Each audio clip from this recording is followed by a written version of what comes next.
Pemirsa, sampai saat ini pertumbuhan ekonomi Bali sangat tertekan akibat pandemi COVID-19. Semua pihak harus terus berupaya berkontribusi demi mendorong pemulihan ekonomi Bali dan ekonomi nasional secara umum. Salah satunya adalah melalui pemberdayaan dan peningkatan kapasitas UMKM.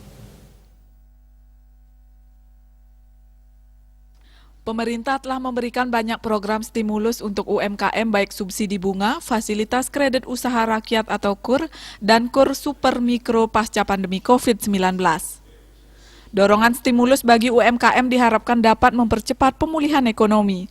Dirut Bank BPD Bali Inyoman Sudarmo mengatakan, kerjasama seluruh pihak terkait diperlukan dalam rangka meningkatkan kapasitas UMKM di masa pandemi COVID-19, sehingga mampu mendorong UMKM melakukan transformasi ke arah digitalisasi atau UMKM Go Digital. Pangsa pasar UMKM lebih luas dan lebih besar, terlebih lagi adanya bonus demografi. Diharapkan UMKM baru yang lahir adalah UMKM yang dikelola generasi muda, karena generasi milenial lebih cepat menguasai pemasaran digital. Bagian dari upaya pemerintah, karena kan kita ketahui di tengah pandemi COVID-19, UMKM yang terkena paling dalam. Inilah diharapkan dengan pemerintah sudah memberikan stimulus, baik itu subsidi bunga KUR tambahan maupun subsidi bunga UMKM dan subsidi lainnya.